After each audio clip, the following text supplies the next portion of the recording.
Hi everyone, welcome to our workshop on reinforcement. We're so glad you're here and taking this workshop, and we hope you can find some things useful from it. So let's get started. We first wanted to introduce you to the instructors that made this course. So first we have Blaine Stemple, and he has 9 years of experience in the field of ABA, and for 5 of those years he's been a BCBA. And he has experience working in the hospital setting, in the clinic setting, in the home setting, and in school settings. He got his Master's of Education with an emphasis in ABA, and then he is also a current clinical psychology student at Missouri State. Then there's myself. I am Michaela Campbell. I have been in the field of ABA for 5 years. I have been a BCBA for 1 year, and the other 4 years I was a registered behavior technician. I worked in different settings. I worked in the clinic setting, I worked in home with a lot of clients, and then I also went to school with some of the clients, and then I ended up taking a year and working at a school district in classrooms. And I just have such an appreciation for teachers and all the work that anyone in the school building does.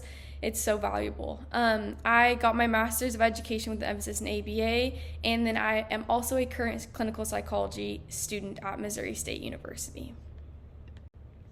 So we'll start with the course objectives for this workshop. We want you guys to be able to define reinforcement and identify types of reinforcers after this.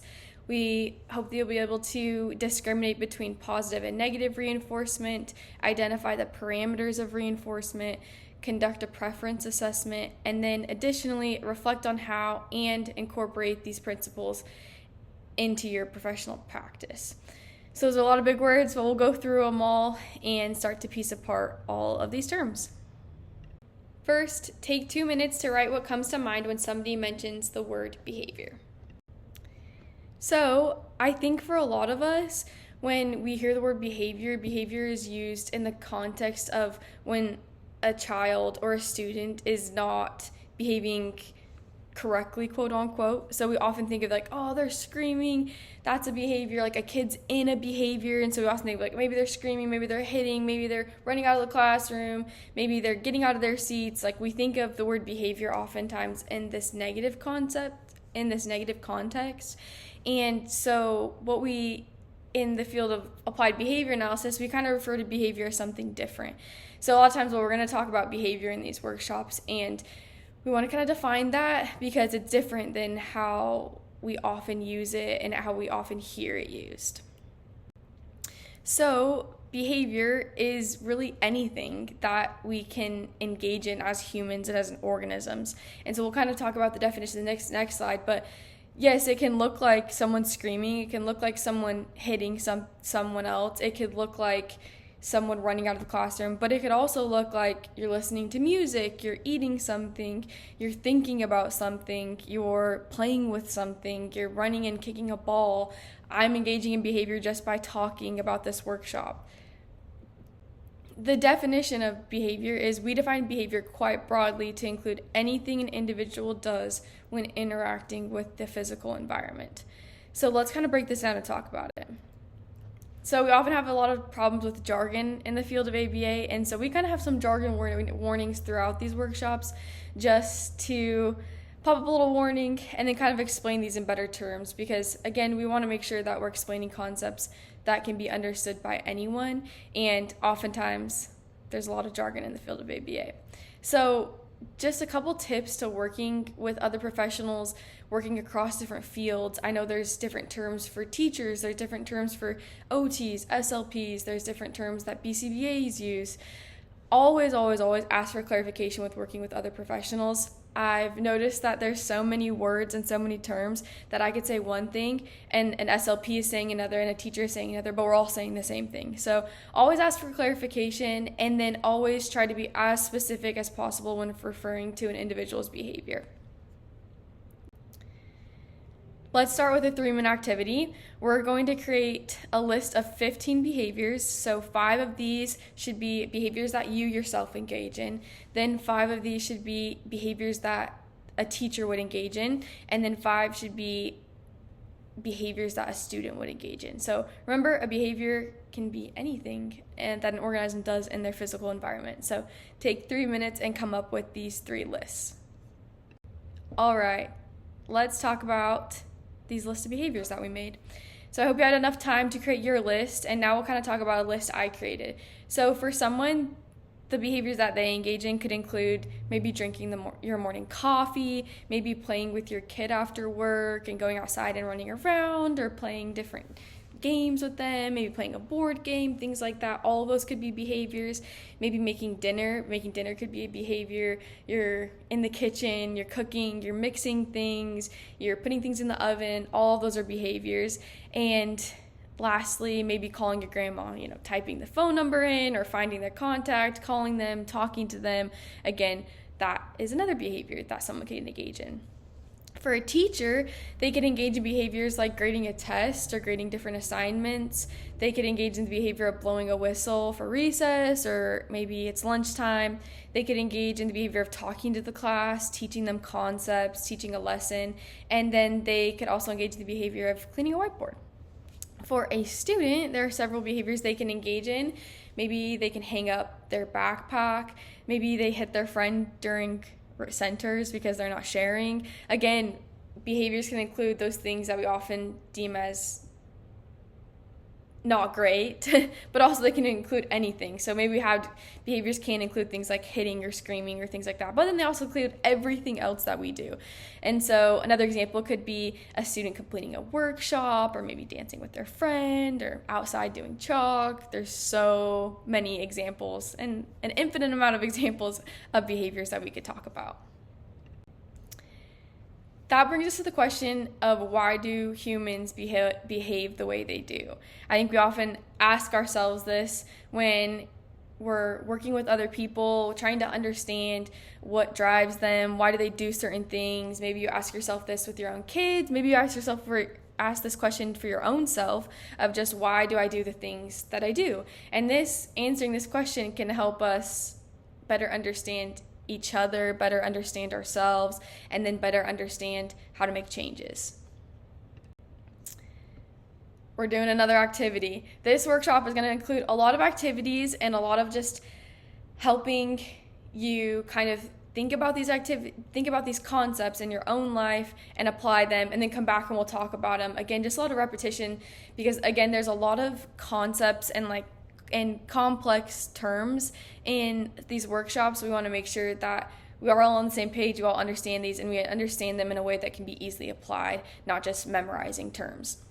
So for this 2-minute activity, I'm going to pick 5 behaviors from your list that you just made of your 15 behaviors. So pick 5 of those and then describe the why behind the behaviors, or what you think is the why. All right, let's do a little debrief. So for yourself, we have making dinner, and there's going to be a lot of whys. Maybe you want to escape having to clean the house, and so you make an elaborate dinner for 2 hours so you don't have to clean the house. Maybe it's a little bit of a procrastination why.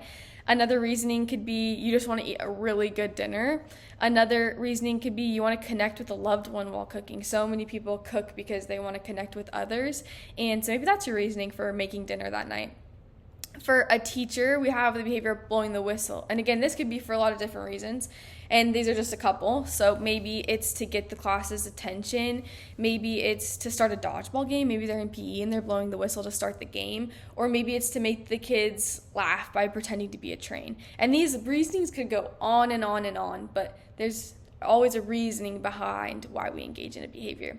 And then for a student, maybe they hit their peers during centers. And so we see that and we're like, oh, the kid just hit someone else. But there could be, again, so many different reasons why. Maybe the other peer took their toy away and so then they hit them.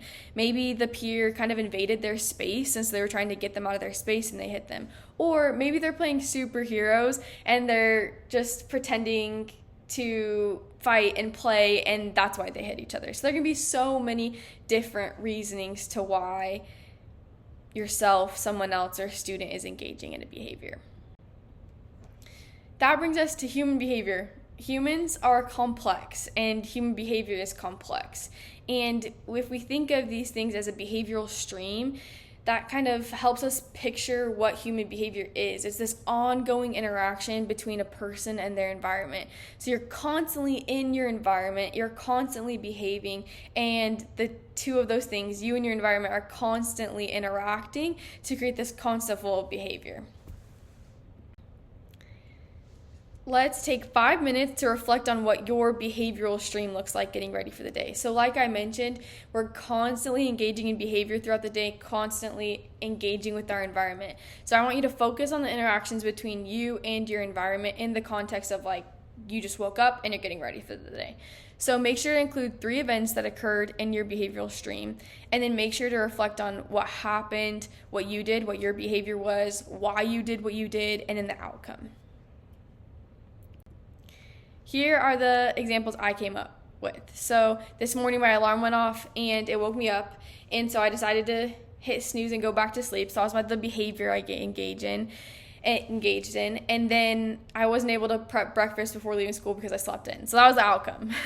So I was tired. That was my reasoning behind it. I snoozed the alarm, and then the outcome was that I wasn't able to prep breakfast before school and because I slept in. Another example is I'm walking to my living room and it's a mess, and instead of cleaning it, I sit down on my couch and I watch my favorite show.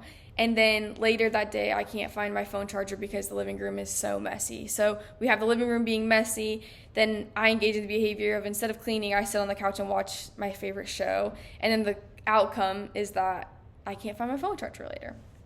The last example is you're in the kitchen and your dog barks, and so you go outside and play with your dog. You get lots of snuggles with your dog, and you get some fresh air, get to be in the sun for a little bit. So we have what happened, your dog barks, and then we have that behavior of you go outside and play with your dog. Maybe you're playing catch, maybe you're playing tug of war with your dog, maybe you're just laying in the grass with your dog, and then the outcome is you get lots of fun snuggles with your fluffy dog, and you also get some fresh air. So we've talked about behavior and how complex it is and how it is this ongoing interaction, this ongoing behavioral stream between yourself and the environment. So that brings us to the question of how do we even begin to analyze, how do we even begin to understand what is happening, because there's so much that is happening at one time, so much occurring in the environment. So that's why we kind of start to analyze a single wave. So we have this huge stream. You can picture this river, ocean, or whatever you want to picture. And we're going to pull out one wave and kind of analyze that and try our best to look at the behavior in context. To look at the behavior in context, we're going to kind of break down the behavior into 4 parts. So we have our motivation, the antecedent, the behavior, and the consequence. Again, we have a lot of terms in here, and we're going to break these each down. It'll start to all make sense.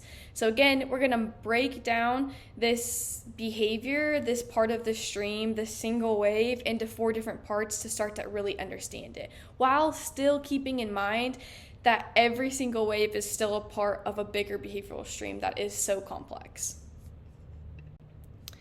So we have first our motivation. And so this is a variable that strengthens or weakens the value of a reinforcer. So we're going to break this down.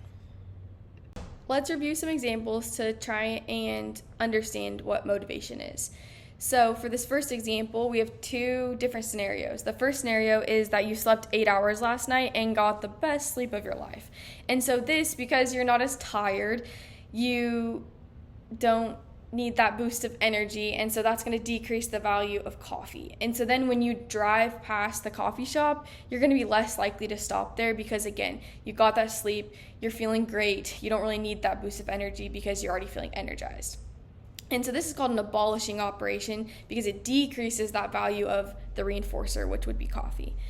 And then on the flip side, we have maybe last night you had horrible sleep, you had a headache, or maybe you were up with a kid and you only got 4 hours of sleep. And so this is going to increase the value of coffee because you are sleep deprived and you're headed to work and you need a really good boost of energy. So this is going to increase the value of coffee. So then when you're driving to work and you see that coffee shop, you're speeding right to it to get that morning boost and to get some energy. So again, this is going to be an establishing operation because it increases that value of the reinforcer, which is coffee. So again, establishing goes with increasing. We're really establishing and increasing that reinforcer, and then abolishing is decreasing that reinforcer. Another example is you just spent a week with your friend, and another example where you have your friend has been gone for a week. So picture your best friend who you talk to, you do everything with, and you just spent a week with them, and maybe you're the type of person who needs a little bit of a reset after a big social big social week. And so this might decrease the value of peer connection. So maybe you turn your phone on Do Not Disturb and you need to take a little bit of a break from a bunch of social interaction. So again, this is the abolishing operation. We're decreasing that value of peer connection. Or maybe someone texts you asking to hang out and you're going to be more likely to be like, yeah, I'm good, I'm going to stay in for the night. Again, it's decreasing that value of peer connection because you had just spent a whole week with your best friend and had a lot of social time. On the other hand, we have your friend has been gone for a week, you haven't seen them, maybe you're on a camping trip and you haven't even got to talk to them, and this is going to increase the value of peer connection. So maybe after that they get back, you're calling your friend every day because you haven't had that connection in a while, and that peer connection, the value of that is going to increase. So again, we have that establishing operation because that peer connection, the value of it is going to increase. Our next example, it's a sunny day and it's raining outside. So for the first example, it's a great sunny day and this is going to decrease the value of needing an umbrella. So you're likely going to leave that umbrella in the car. Again, this is an abolishing operation, so we're decreasing the value of the reinforcer, which in this case is the umbrella. We don't need an umbrella when it's beautiful outside, it's 70 degrees, it's sunny, it's windy, with a good amount of wind at least, and we're not going to need that umbrella to protect us from the rain if it's sunny and the weather's perfect. On the flip side, we have it's raining outside, maybe it's downpouring and everything's super wet, and you just did your hair for the day and you don't really want to get wet, and so that's going to increase the value of the umbrella. And this is then going to result in you engaging in behaviors to get that umbrella. So you're going to bring the umbrella with you from the car. You're going to make sure that you got it from your house, and then you're going to use it when you go outside because you don't want to get wet. Maybe you have your laptop in your backpack. You don't want it to get soaking wet. Maybe you have your lunch and you don't want to get wet. Like, there can be so many reasonings why that's going to increase the value of the umbrella because it is raining outside. And again, this is an establishing operation because it's going to increase the value of the umbrella. And now it is your turn. You're going to take 3 minutes and fill out the diagram with an example from your own life or an example from the classroom. So come up with an example of an abolishing operation and an establishing operation. All right, let's do a quick review. Now that you've kind of done this on your own, we've talked about it, a bunch of examples. Let's do a quick little review. So what does motivation do to the value of a reinforcer? So does it A, strengthen it? Does it B, weaken it? C, nothing, or D, both A and B. So take some time to think about that. We've kind of talked about all of our different examples. Think back to what we kind of talked about motivation, and we'll go to the answer.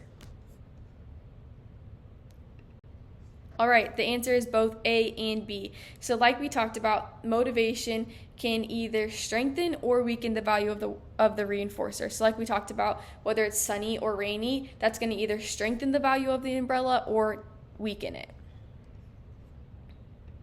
Next, we're going to talk about antecedent. So if you think back to that analyzing a single wave, we had 4 components. And next, we have antecedent that we're going to talk about. So we've talked about motivation, now we're going to talk about antecedent. And an antecedent is what occurs before the behavior. And we're going to kind of break this down and talk about what that exactly means. So here's an example. So for our antecedent, it's something that occurs before a behavior occurs. So maybe in this case, an alarm clock goes off. And the behaviors that could follow that is maybe you get up right away because you're just killing it that day. Maybe you hit snooze because you're exhausted, or maybe you throw the alarm because you're just really not feeling it that day. So we have our antecedent, which is something that occurs before the behavior. So we have that alarm clock going off, and then we have our behaviors that can follow that, and that can be so many different things in response to what occurs before that behavior. Another example, maybe you have the antecedent of someone tells you to clean your room, and in this scenario picture, you're like 12 years old and someone tells you to clean your room. You could then clean your room, or you could yell at your parent, or you could just hide all the clutter, shove it under your bed, shove it in the closet, make it look clean, but it's not actually clean. And so again, we see here the antecedent, something that occurs before the behavior, and then all the behaviors that could follow it could be a lot of different things. All right, another example. Maybe this antecedent is a teacher asks a question, and as a student, they could raise their hand and answer the question. Maybe they yell out the answer, or maybe they just put their head down and they're just not wanting to answer the question at all. And so again, we see antecedent, something that happens before the behavior that the person engages in, and then we have the behaviors, which are all the things that the person could do in response to that antecedent. All right, now it's your turn. So we have our antecedent. Remember, it's what occurs before the behavior, and in this example, a waitress brings you a Coke. So now take 2 minutes and come up with some behaviors that might follow this. So come up with 3 different behaviors that might follow a waitress bringing you a Coke. So 3 different things that you could do that would happen after a waitress brings you a Coke. So take 2 minutes to do that and then come back. Here are the examples that I came up with, and you can kind of look at your examples, see if they match up, see if we came up with the same things, or maybe you have some different things. So we have the antecedent of the waitress brings you a Coke, and so we have these 3 different behaviors that I came up with, and again, the antecedent is what becomes before the behavior, so let's talk about some of the behaviors that could occur.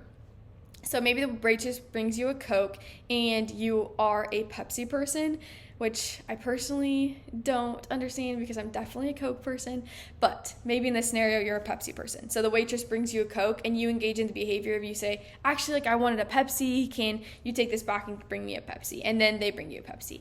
Or maybe you are a Coke person and this Coke has the perfect amount of carbonation in it, and so you say thank you and you take a sip. So you engage in the behavior of saying thank you, and then you engage in the behavior of taking a sip of your favorite drink. And then another example is maybe your friend next to you ordered a Coke and you just had a water, and the waitress brings you the Coke, so maybe you pass it to your friend. So there can be so many different behaviors that follow this antecedent of waitress bringing you a Coke. Now we're going to flip it. So this time you're going to take 2 minutes and you're going to come up with some antecedents that might come before this behavior. So the behavior that we're going to use is you slow down your car. So we're going to come up with 3 different possible antecedents that can come before the behavior of you slowing down your car. So take 2 minutes to do this. Again, and 3 antecedents that might come before the behavior of you slowing down your car. Here are my examples. So the first example could be a deer jumps out in front of you as you're driving. So that would lead to you slowing down your car. Maybe the traffic light turns yellow. So that again would lead you to slowing down your car. Or maybe you can see a wreck ahead, so you start slowing down because people are going to start getting over and you don't want to get in the wrong lane or things like that. So again, all these antecedents occur before the behavior of you slowing down your car. All right. Now you're on your own, you're coming up with both the antecedent and 3 different behaviors that could follow. So take 3 minutes, fill out the diagram with your own example. Remember, antecedent is what occurs before the behavior, and then we have the behavior, so something that you or someone else engages in. So take 3 minutes, pause the video, and then come back. Here's my example. Clearly I'm craving ice cream. So say an ice cream truck drives by, and maybe you could engage in the behavior of you wave it down and get ice cream. Maybe you just salivate as it drives by, or maybe you buy your kid ice cream cone. So again, we have that antecedent, and then we have those different behaviors that can follow. All right, we've talked about a couple parts of our wave, right, and analyzing our wave. Let's take a minute to talk about why does this matter. So why does understanding behavior matter? Why does understanding the different components of this wave matter? So when we start to understand, and we'll talk about this more as we continue in the workshop, but as we start to understand the different components to why we engage in behavior, why we do what we do, we can start to understand ourselves better again. We can start understanding students better. We can start looking at, okay, if we understand these components, then how do we change some of these things to improve what we're doing, improve the lives of our students, improve general class behavior. So this all matters because we're trying to see this bigger picture, and we're starting to understand the context to all of these things, so then we can start to understand what produces change. And we're going to talk about consequences next. But first, a review question. So what is an antecedent? What occurs before behavior? What occurs after a behavior? What changes the value of a reinforcer? So take some time, think of what you think it is. Remember all the examples we did. What was your antecedent? When did it occur? All right, so antecedent is what occurs before the behavior. So if you guessed A, you're right. If you guessed B, what occurs after behavior is that consequence, which we'll talk about later. And then if you guys see what changes the value of reinforcer, remember that's the motivation. So the motivation changes the value of the reinforcer. The antecedent is what occurs before the behavior, and the consequence is what occurs after. We're moving on to talking about consequences. So let's start with an activity. Take 2 minutes to make a list of 10 things you consider to be consequences. So when I say the word consequences, what comes to your mind? So think about that and make a list of 10 things you consider to be consequences. All right, we have another jargon warning. So we have the problem with jargon. We often consider consequences as things like getting in trouble. So before I was in the field of applied behavior analysis, and before I started learning the definitions of these things and how we look at behavior, anytime I heard consequence, it was in the context of like, oh, I'm getting a consequence from my parent, or someone's getting a consequence from their teacher, or things like that, or they have to go to the principal's office to get a consequence. Like, they're always viewed in the lens of like someone getting in trouble. In regards to behavior and what we're going to talk about and how we're going to view consequences, is consequences are just events that occur after a behavior. So we have the antecedent, which are things that occur before the behavior, and a consequence is things that occur after the behavior. And then consequences can either increase or decrease the likelihood of the behavior in the future. And we'll kind of dive into this more and start to talk about how exactly that happens. So again, we know that a consequence is what occurs after the behavior. So we have the antecedent, then we have the behavior, then we have the consequence. And consequences are things that happen after the behavior. Let's talk about some examples. So we engage in the behavior of ordering coffee at a drive-thru. And there are several different consequences or things that can happen after the behavior. Again, it's so easy to think of consequences as something like getting in trouble or something bad happening, but these are just anything that can happen after the behavior. So maybe you order the coffee through the drive-thru and you get your coffee right away and it's perfect, they made it perfect, and it's the greatest start to your day. Or maybe you order coffee and they say, oh my goodness, I'm so sorry, we're all out of coffee today, and that's really disappointing, and you don't get your coffee. Or maybe you get the wrong coffee and just kind of throws your day off a little bit. So again, we have the behavior of ordering coffee. You're at the drive-thru, you're ordering your coffee. And then we have all of these different consequences or things that can happen after you engage in that behavior. The next example is of maybe you're a student and you raise your hand. So you engage in the behavior of raising your hand, and maybe this results in the teacher calling on you and you answer the question and you get it right and you're feeling so good about yourself. Or maybe the class is packed that day and there's so many people raising their hands and the teacher never calls on you, so you don't get a chance to answer that question. Or maybe you're raising your hand for another reason and your friend high-fives you. Or maybe they think you're raising their hand to high-five you and they high-five you instead, and that's, again, what happens after the behavior. So again, we have this behavior, raising your hand, and we have so many different consequences that can follow that behavior. And again, consequences are just something that happens after the behavior. Next example, we have the behavior of calling your best friend, and maybe this behavior can lead to the consequence of they answer and you get to have an awesome conversation and catch up. Maybe this leads to that they don't answer, so it just rings and rings, they never answer, you don't get to talk to them. Or maybe their partner answers, and so you talk to their partner for a little bit and then they pass the phone to your friend. So again, we have that behavior and then all the different consequences that can happen after. All right, now it's your turn. So this is going to start with the behavior of you ask a friend to hang out. So you're going to take 2 minutes and come up with some consequences that might follow this.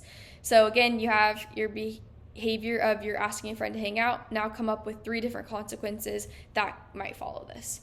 So pause the video, take time to think about this, take about 2 minutes, and then come back. Here is my example. So I came up with they say yes and you go on a hike.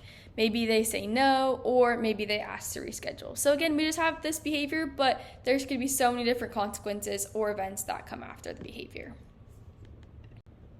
All right, we're going to flip it. So in this example, we're going to come up with 3 different behaviors that result in you get to eat a delicious cookie. So we're going to come up with the behaviors, and then we already have that consequence, which is you get to eat a delicious cookie. So that's the event after the behaviors that you're going to come up with.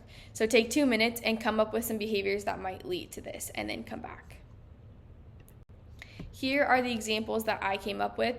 So maybe you make cookies, maybe you make your famous chocolate chip recipe, and then you get to eat one of them and they're super good. Or maybe you're in class and you go buy one from the vending machine and get to eat a cookie from there. Or maybe you attend a birthday party and they have a bunch of cookies, and so you get to get one and then you get to eat one. So again, there can be so many behaviors that you engage in that will lead you to getting to eat a delicious cookie. All right. Again, now you're on your own. You're going to come up with your behavior and then 3 different consequences. So take 3 minutes and fill out the diagram with your own example and then come back. Here is the example I came up with. So the behavior would be you say your friend's name, and the possible behaviors could be they turn around, they respond to you and say, "Oh, hey," or they hold up their hand like they're waving to you. So we have our one behavior and 3 different consequences that could follow that behavior. Review time. In this example, Alex hasn't talked to his sister in 2 weeks, and Alex's sister calls him. So he picks up the phone and he gets to talk with her for an hour and catch up. What is the consequence of Alex picking up the phone? So think about all of our different parts of analyzing a single wave. In this scenario, what is the consequence of Alex picking up the phone? So take a minute and think about this. If you chose C, you are right. So we want to think about the consequence. Again, that is something that occurs after the behavior. And so in this situation, connection with his sister is the consequence of him picking up the phone and answering her. So they get to talk, they get to catch up. That's what is the result of his behavior of picking up the phone. In this instance, the behavior is picking up the phone, and the phone ringing is what occurs before the behavior. So that would be the antecedent. So we have the antecedent, the phone ringing. B is the behavior, picking up the phone, and C is the correct answer, which is the consequence of he gets to connect with his sister. All right, we have a 5-minute activity. So I'm going to show you some following examples, and you're going to create context for each of the following pictures. And remember how we analyze a wave. So you're going to identify the motivation, the antecedent, the behavior, and the consequences. So I'm going to show a picture, you'll come up with that, and then we'll debrief with what I came up with. First picture, take some time and think about the different components of this picture. All right, here's what I came up with. So we have the motivation. Say this guy was up all night with a newborn baby and he's feeling so tired. So that's his motivation. Again, we can see that is going to increase the value of coffee because he is so exhausted.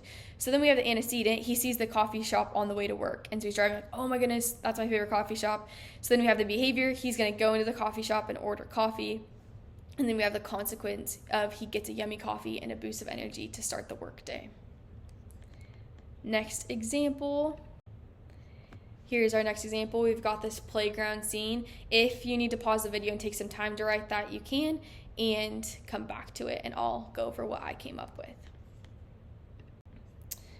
All right, for this example, we have motivation. So the principal has sent an email out lately that demands the teachers to keep the children on schedule. So they have been having an issue with everyone coming in late for recess, and that's affecting people going out for recess, and it's been too crazy. So we have that motivation of the principal says we need to have kids come in early and come on time from recess.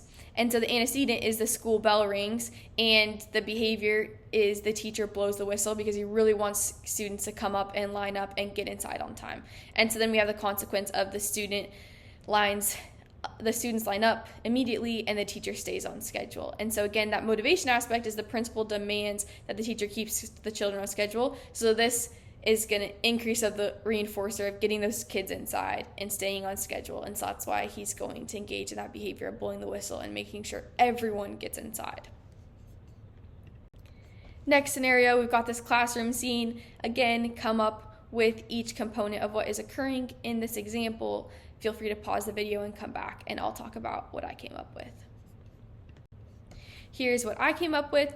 In this scenario, I said that the motivation was the child enjoys the topic being discussed. So maybe this student right here who's raising their hand loves talking about science, and this day they're having a science lesson.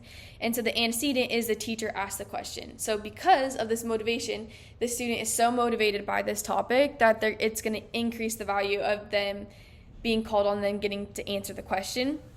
And so the behavior is going to be the student raise their hand, and the consequence, the teacher calls on the student and they get to talk about their favorite subject and answer the question. All right, another example. Again, feel free to pause it, come up with your components of what's happening in this, and then I'll go over mine. Here are my answers. So for motivation, this student has been sitting in this chair for 45 minutes, and the antecedent, the teacher continues group instruction, and it's just going on. And the behavior, the student stomps and yells and gets out of their seat, and the consequence, the student redirects the student to go sit in the hall. So in this instance, the motivation is this kid has been sitting in his chair for 45 minutes, and that's going to increase the value of just getting out of his seat and just being done sitting. And so he's going to be more likely to engage in the behavior of getting up, stomping and yelling, because he wants to do nothing with sitting in the chair for any longer, because he's been sitting there for 45 minutes. So far, we've talked about analyzing the wave, analyzing what's occurring, analyzing a behavior in the context of motivation, antecedent, behavior, consequence. And so all of this really does is we're looking at these behaviors, we're looking at what we engage in, we're looking at what our students are doing in this context, and context can foster empathy. So when we start to understand what another person is responding to, what are their antecedents, what is their motivation, what are the things happening after the behaviors, we can start to better understand the student. So if we can understand the context, we can understand the student better. And not only can we understand the student better, but we can understand ourselves better, we can understand the people we interact with on a daily basis better, and that can lead to a lot more empathy for what that person is going through. The next thing we are going to do is we are going to take a quick read. So you're going to take 30 minutes and read this article, and it'll be attached for you in your workshop. But it is called "There is No Such Thing as a Bad Boy, the Circumstances View of Problem Behavior." So take 30 minutes to read this. You can get comfy on your couch, you can grab a blanket, whatever you want to do, grab your coffee, and take 30 minutes to read this, thinking about what we've talked about so far. So pause this video, go do that, and then come back, and we're going to do an activity after you read this. All right, I hope you had a nice relaxing read of this article. I really enjoyed this article. It really has helped me kind of form a lot of my views on life, honestly, and that's something that's so helpful with understanding context and understanding behaviors. We get to understand the world better. And to me, I think the introductory example in the article talking about, the baby in the back seat, and once we start to understand someone's context, we can just all of a sudden, all of our prejudices, all the things we're feeling can just kind of be washed away, because all of a sudden we see that person in that context. And something that I like to always think about with this is, if I'm engaging with people, if I'm engaging with a student, if I'm engaging with a client, I like to think that if I was in their same context, if I was, experiencing the same environmental variables they would, I would engage in the same behaviors that they would. And this kind of helps me take a step back and realize it's so easy to become frustrated sometimes, especially when you yourself are stressed out, when there are a lot of things going on. But I really like to take this article and think about, okay, if I were in their context, I would likely be doing the same things. So how can I better respond? How can I better engage with that person? And how can I better develop empathy for that person? And so that brings us to this activity. So you're going to identify one situation that you've encountered with students that you've struggled to understand. And I know this happens to everyone. It's happened to myself. Again, sometimes it's so hard to understand why people do things. And so take time to write a paragraph reflecting on how understanding context and how the circumstances view, which is what you just read, would change how you could have addressed the situation. So again, take the time to think about, how does understanding context, how would this change how you would have handled that situation and maybe future situations. I hope that activity was a good little self-reflective activity. Again, we're all trying our best, and I think understanding context can help us be even better and maybe help us have a little more empathy with engaging with others. And because I know for sure I've been in so many instances where I'm just so confused why someone is doing something, but maybe this activity can help us reflect in just how we engage with students and just how we engage with people in general. All right, so we've talked about motivation, antecedent behavior, and consequences. And now we are going to focus specifically on consequence and kind of hone into what consequences can do. So reinforcement is a consequence. And we're going to kind of break this down, talk about this a little more. And I know we mentioned earlier that a consequence can either increase or decrease the future likelihood of the behavior that it follows. And so we're going to talk about reinforcement. All right, so reinforcement is a consequence. So it's a change in the environment following behavior. So like we talked about, you order a coffee, after you engage in the behavior of ordering coffee, someone hands you a coffee. Those different changes in the environment after a behavior, that's what a consequence is. And reinforcement is a type of consequence. The distinction is that reinforcement specifically increases the future occurrence of similar behaviors in similar contexts. So we talked about earlier that consequences can either increase the future likelihood of a behavior or decrease the future likelihood of a behavior. And reinforcement is a type of consequence that increases the future occurrence of a similar behavior in similar contexts. Let's talk about similar behaviors in similar contexts. What does this mean? So behaviors have a purpose, and these purposes are referred to as functions in the world of ABA. But really functions are just what purpose do they serve. And so behaviors can serve multiple functions or purposes, and a single function can be served by multiple behaviors. So maybe it's the function or the purpose is finding water. You could go to the sink to get water. You could go drive through and ask for water. You could go to the fridge and get water. You could buy a water bottle from the store.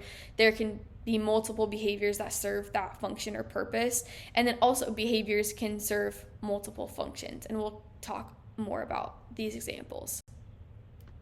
So think of a behavior that can serve multiple purposes or functions. So take some time to do that. If you need to pause the video and come back, you can, and I'll kind of give the examples that I came up with. So let's talk about the behavior of cooking a meal. We kind of talked about this one a little bit earlier, but the behavior of cooking a meal can serve several purposes or functions. So maybe you just love cooking and you're just motivated and you just love the process of cooking, you love exploring, you love trying new things, or maybe your child is hungry and you're trying to cook for them so that they can get some dinner. Or maybe it's your job. Maybe your job is cooking and you cook to earn money and because you're a chef. Or maybe it's your anniversary and you're cooking something for your spouse. Now think of a function and several behaviors that can serve that function or that purpose. So I gave the example of you're needing water and all the behaviors that you could do to get water. So now take some time to come up with your own example, and I'll go over the example I came up with. The example I came up with was the function of getting food, and behaviors that could serve this purpose or this function is maybe you go to a restaurant, sit down and get some yummy food, maybe you cook for yourself, maybe you order DoorDash and get something really fast delivered straight to your house, or maybe you go to the grocery store and grab some of their food that's super easy to go.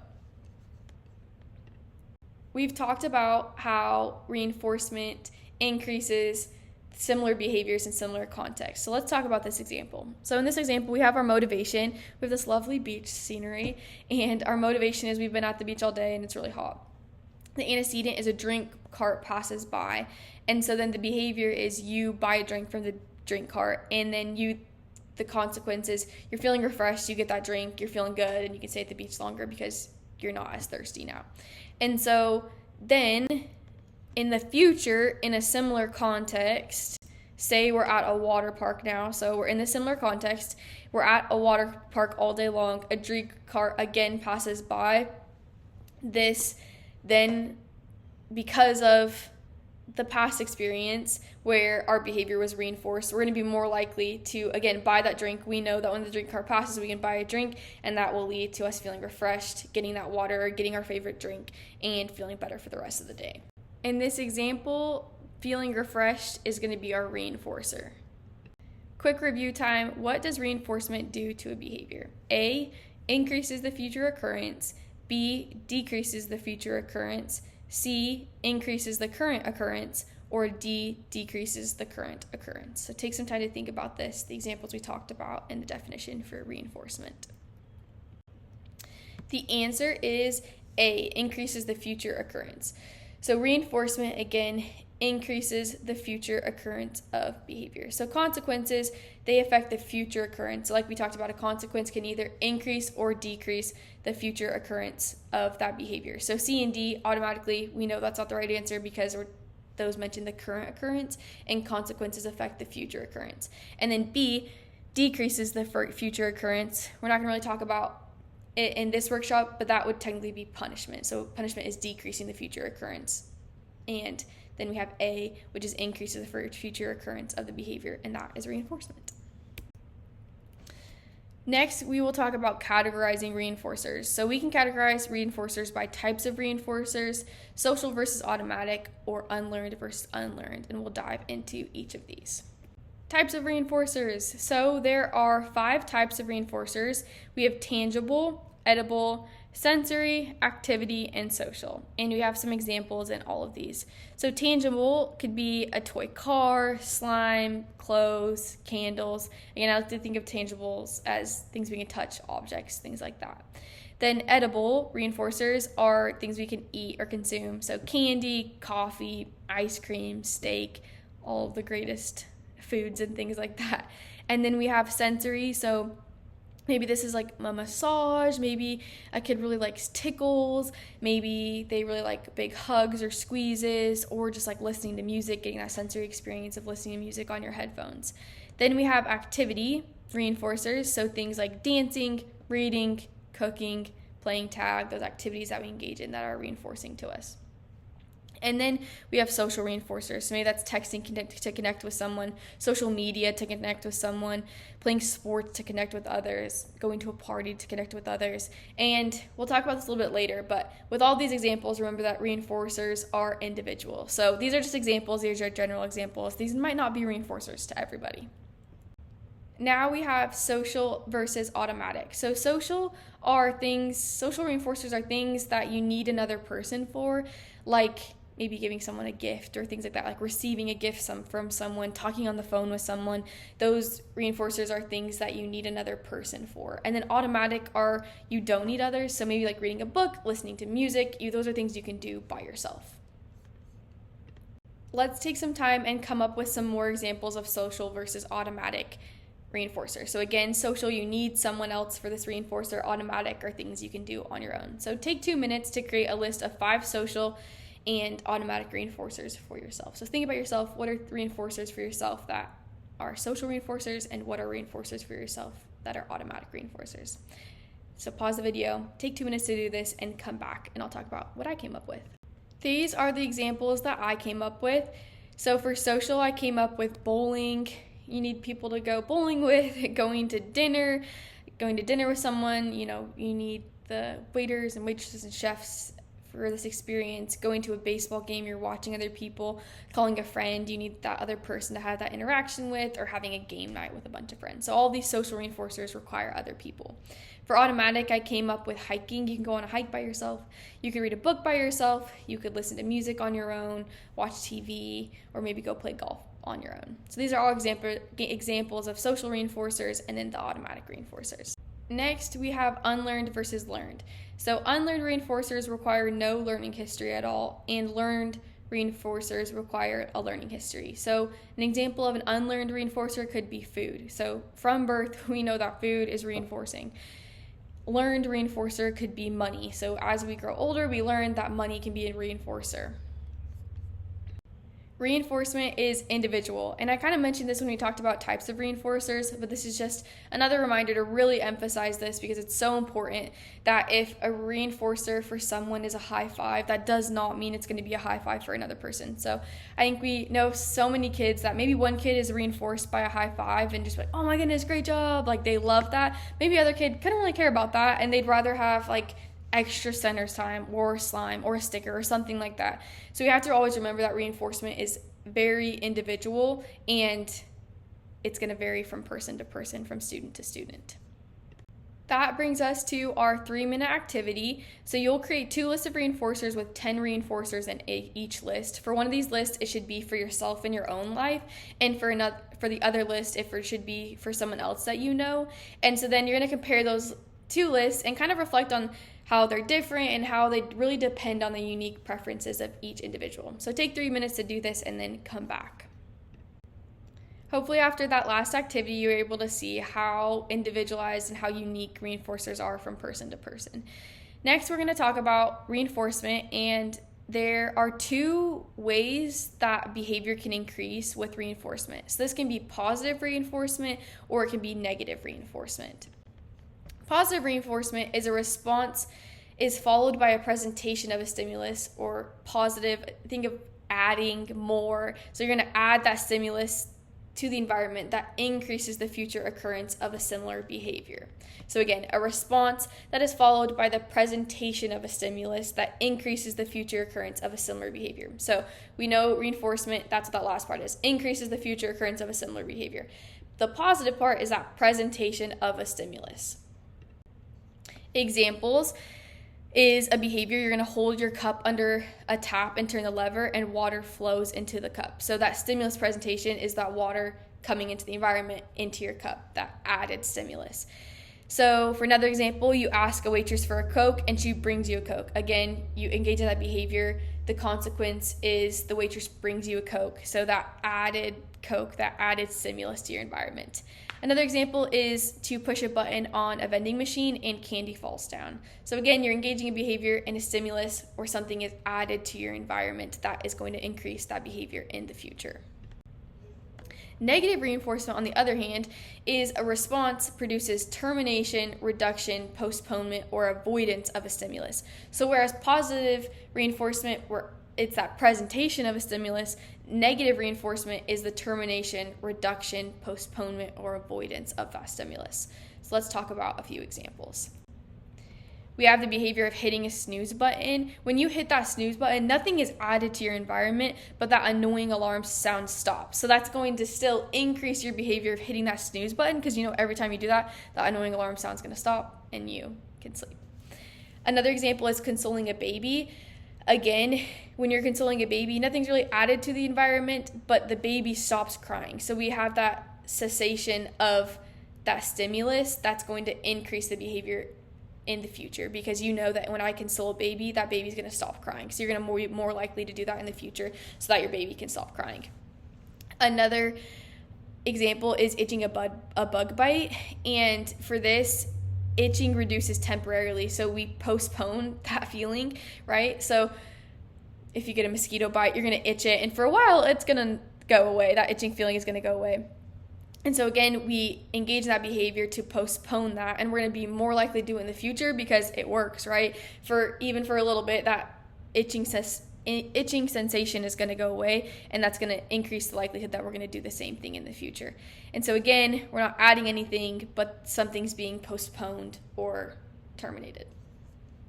It's game time. We're going to play a little game with positive and negative reinforcement, so get ready. We'll give you some examples and you'll answer the following questions. Is it positive reinforcement or is it negative reinforcement? So get your game faces ready and let's do this. The mail truck drives by the house. Cody walks to the mailbox. He opens the mailbox and finds a package from his grandma with a treat and a card. This increases Cody's behavior in the future of checking the mail when the mail truck drives by. So, is this positive reinforcement or is this negative reinforcement? I'll give you a second to think.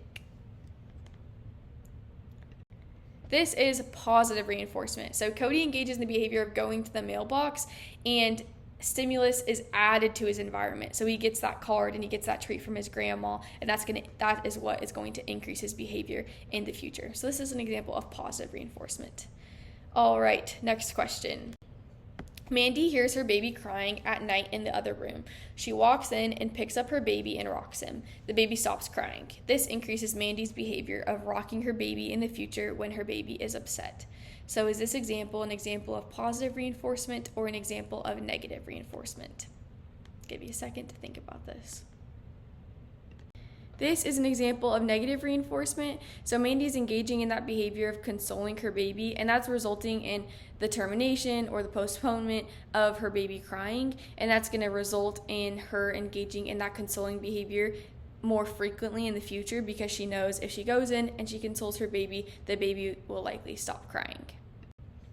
Next example, Connor is sleeping at a hotel and construction is happening right outside his door. It's loud and the noise is keeping him up. He puts on noise-canceling headphones and the noise disappears. This increases his behavior in the future of using his headphones when there are loud noises. So again, is this positive reinforcement or is this negative reinforcement? And I'll give you a second to think about this.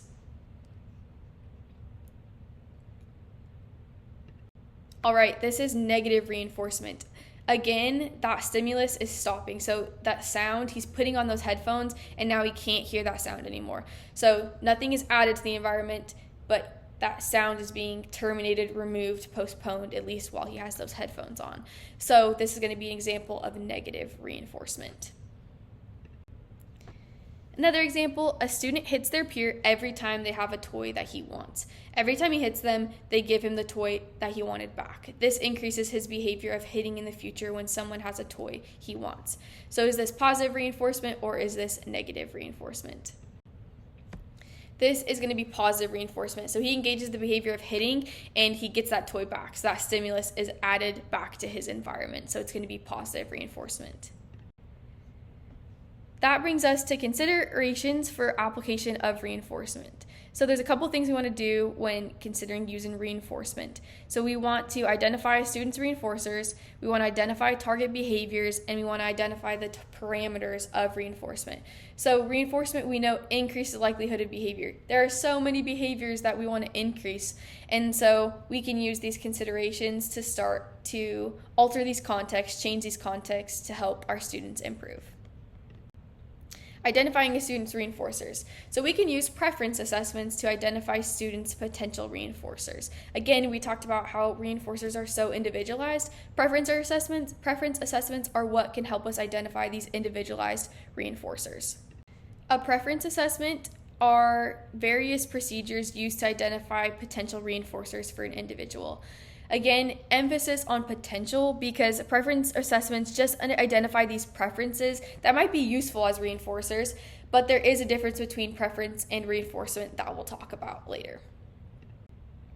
So types of preference assessments, we have ask, then free operant, and then trial-based. So ask can include asking the individual, asking people in their life, doing a pre-task choice. So these are all ways that you can start to identify preferences. So if the individual is able to communicate what their preferences are, you can just sit down with them like, hey, what are some things you like? Like you can even create a little questionnaire, ask about things that they like to do outside, inside, what types of game they like. Just ask all about the things that they like, what shows they like, things like that. Or maybe they're not able to communicate for themselves, so you can ask the people in their life, maybe like a caregiver, a sibling, maybe a friend, things like that.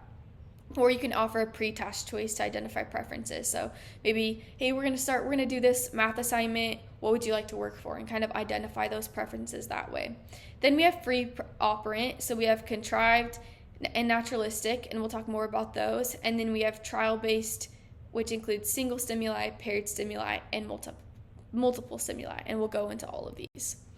So again, I kind of talked about the ask types of preference assessment. So talk to the caregiver, ask the student what they like directly, or ask the student before a task what they would like. Then we have free operant.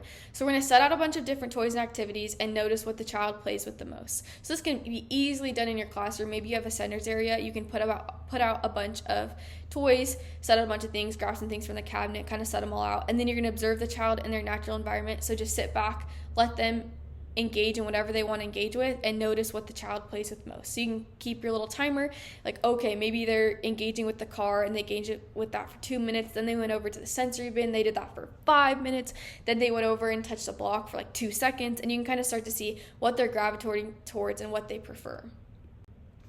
So an example could be maybe you have slime out, you have Play-Doh out, you have magnets, balloon, cars, and maybe you have some other things that they don't even touch.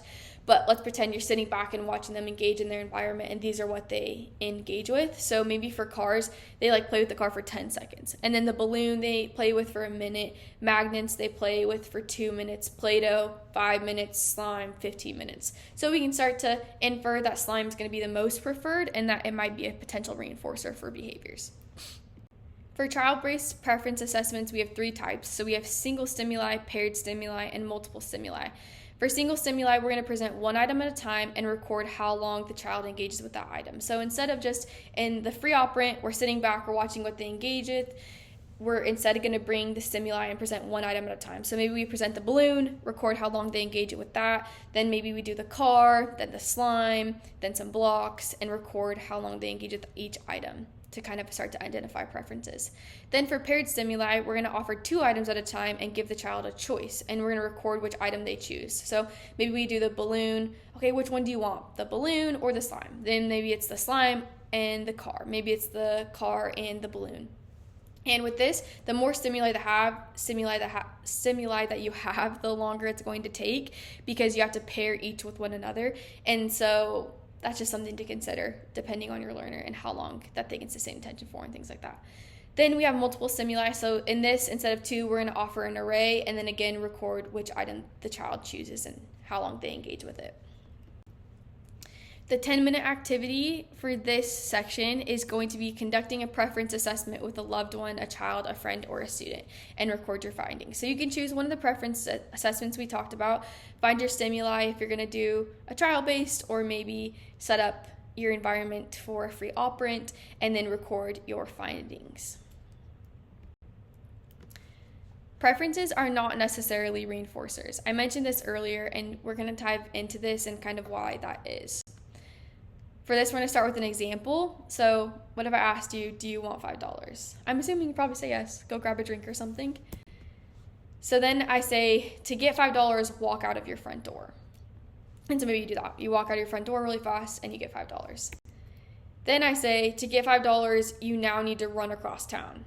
I don't know about you, but I would definitely not run across town for $5. So, do you still want the $5 after I tell you you have to run across town to get the $5? I'm going to guess probably not. This 5-minute activity, you're going to come up with potential reinforcers and identify 2 contexts. One in which it would be an effective reinforcer and another in which it would not be an effective reinforcer. And then complete this activity about yourself to kind of reflect on your reinforcers. So, in the previous example, an effective reinforcer, $5 would be effective if I just was asking you to walk out your front door. But if I ask you to run across town, $5 no longer becomes reinforcing. So yeah, maybe $5 is a preference of yours, but depending on the context, it's not going to be reinforcing. So come up with some examples like the example we just went through, but for your own self. And then come back and we'll talk about the ones I came up with. So the ones I came up with were the potential reinforcer could be getting Andes on a Friday night. So I don't know if you guys have tried their key lime pie custard. It's so good. So maybe that's my potential reinforcer. And the target behavior is I want to start eating dinner at home better and I need to stop eating out. It's a waste of money. I need to really work on this. And so I tell myself in one context, eating at dinner at home for 5 nights, and then I get Andes. That's like a pretty good, okay, if I eat dinner 5 nights at home, then I'll get Andes. I feel like in that scenario, Andes would be a pretty effective reinforcer. And in the other scenario, I tell myself, I need to eat dinner at home for 10 years straight, and then I can get Andes. All of a sudden, Andes does not become an effective reinforcer for me. I'm like, okay, I'm not doing that. I'm not engaging in that behavior. Nope. So you can kind of see in these contexts where there's when the reinforcer is effective versus when it isn't. Reinforcement increases a behavior or increases the future occurrence of that behavior. And so we're going to talk about what behaviors would you like to increase? How do we identify a target behavior to increase and to use reinforcement with? There are several acronyms to helping us define target behavior, and I'm sure you guys have heard a lot of them. The 2 we'll talk about today are SMART and the 3 C's. So for SMART, we have specific, measurable, attainable, relevant, and time-bound. So specific, we want to make sure that the behavior we're defining is specific. So instead of saying, they'll do good in school, maybe we're going to define the behavior of they'll complete a 10-problem math worksheet. And then we also want to make sure it's measurable. So something that we can measure. We want to make sure it's attainable for the student or for ourselves. So maybe if we're saying they're going to complete their homework every single day and typically they never complete homework, that's probably not attainable. So we need to start with a more attainable goal. Like maybe they'll complete 1 homework assignment a week. Relevant, we want to make sure it's relevant for their life. If we're going to be increasing behaviors, you want to make sure we're increasing something relevant. And then time bound, we want to create a goal for, okay, maybe in the next 3 months, we'll achieve this goal. The 3 C's, we have concise, clear, and complete. We want to make sure things are concise as concise as possible. If we have a goal that's 10 pages long, no one's going to read that. It's likely too complex. We want to make sure these definitions are concise. We want to make sure they're clear so that anybody can understand them, especially in the school context when you have so many people working with a student. If they have a goal written, we want to make sure that anyone can pick that up and understand it. And then we want to make sure it's complete.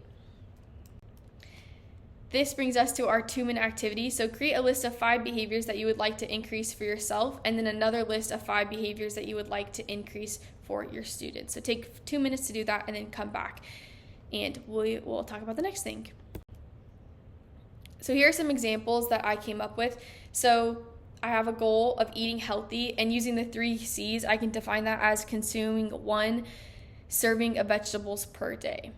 And then we have good class behavior, maybe that's my goal, and then using the 3 C's, I can identify that as students will stay seated during a 15-minute lecture. So again, we have these overall goals, but we need to make sure that we're defining the target behavior very well. So then we have maybe exercise more. Great, exercise more is very broad. We need to define that better. So complete a 10-minute YouTube exercise video 4 times a week. So again, you can see using the 3 C's, we're really defining those behaviors using the SMART and the 3 C's to make sure these are clear and concise and complete. That brings us to the parameters of reinforcement. So we have response effort, immediacy, schedule, magnitude, type, and quality. And we'll jump into all of these. So these are parameters you should consider when using reinforcement, when creating a reinforcement intervention. You want to make sure you consider all of these parameters. So response effort is the effort required to obtain the reinforcement. So if you just look at the word response effort, it's what is the amount of effort that response is to get that reinforcement.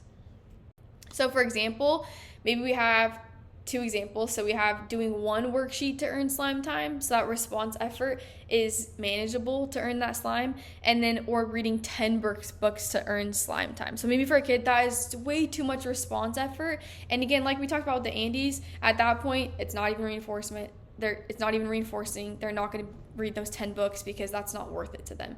That response effort is too high. We want to choose a response effort that is manageable and that can be maintained by that reinforcement. So maybe doing 1 worksheet is doable for them. And this is going to really depend, again, on your student. Maybe you have a student who is really working on just even writing their name. And so maybe you think about, okay, we write your name on your paper and then we get a reinforcer. We have to really consider where each student's at, and if it's likely not in their skill repertoire, it's going to require a lot more response effort. And so we want to think about, especially when we're choosing a new skill, we want to make sure that response effort is manageable for that kid to obtain that reinforcement. Next, we have immediacy. So that's the time between a behavior and reinforcement. So if I told you that you could get something in 10 years versus something tomorrow, you're going to want it tomorrow, and that's going to be a more effective reinforcer. So let's look at an example.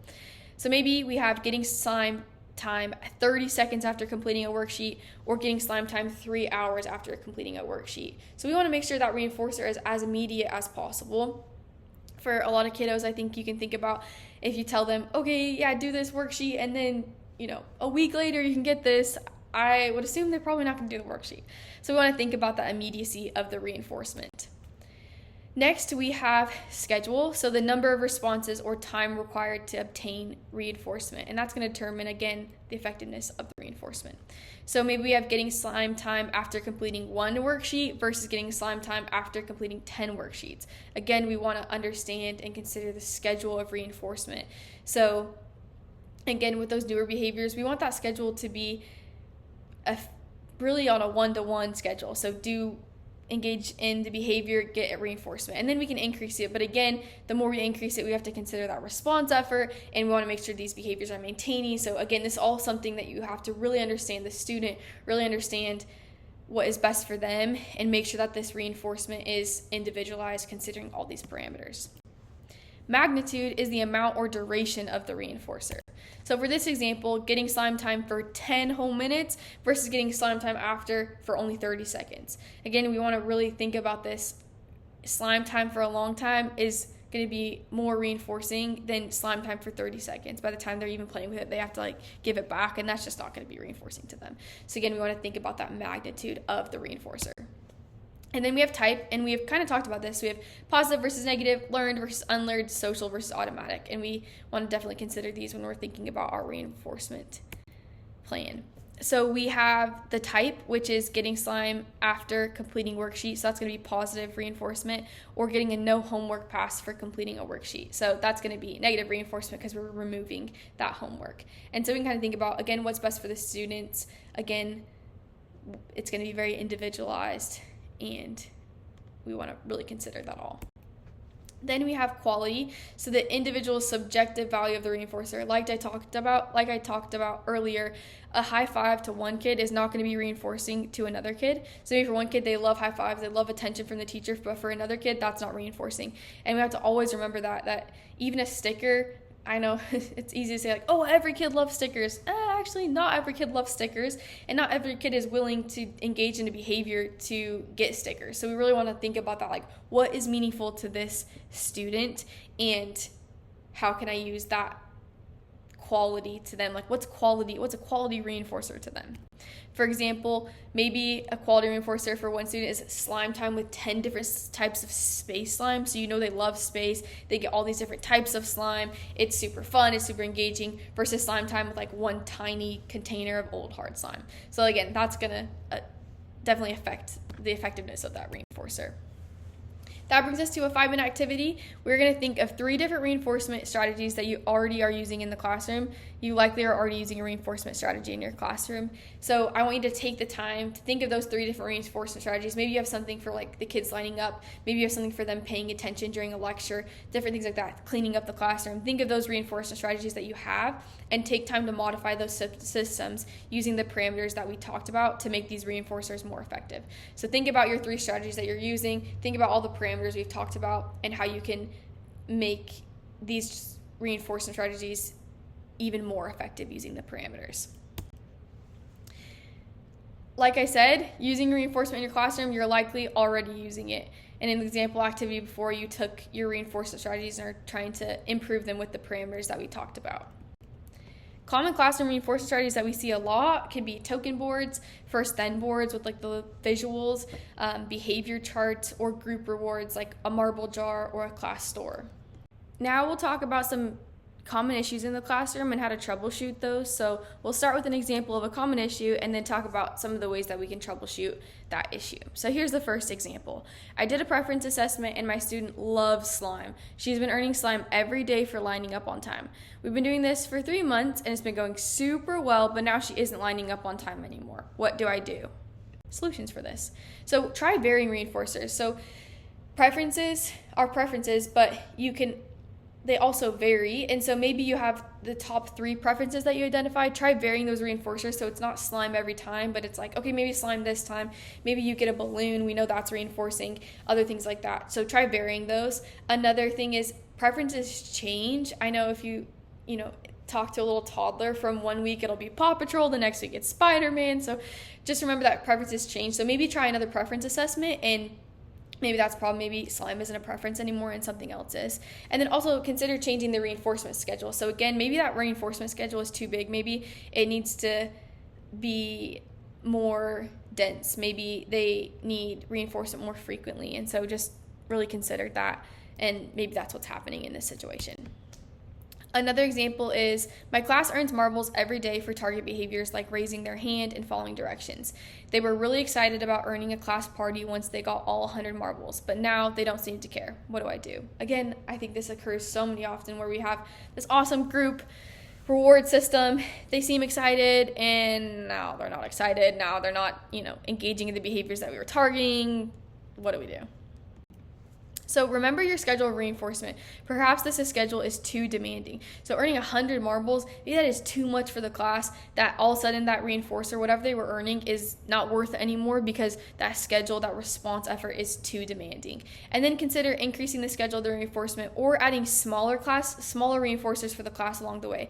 So maybe you have this big reinforcer like a class party for 100 marbles, and maybe to keep their motivation to keep adding in reinforcement throughout that, you could mark it so maybe every 20 marbles they all get this smaller reinforcer, and then they have reinforcers throughout, but they still get that bigger reinforcer at the end. So they're still staying motivated, and that reinforcement is still effective.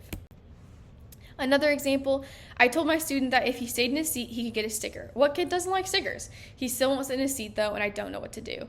Again, there are so many things, stickers, bracelets, things that we use that it's easy to think that every kid likes them, but that's not the case. So let's think about some of the solutions that we could look at for this problem.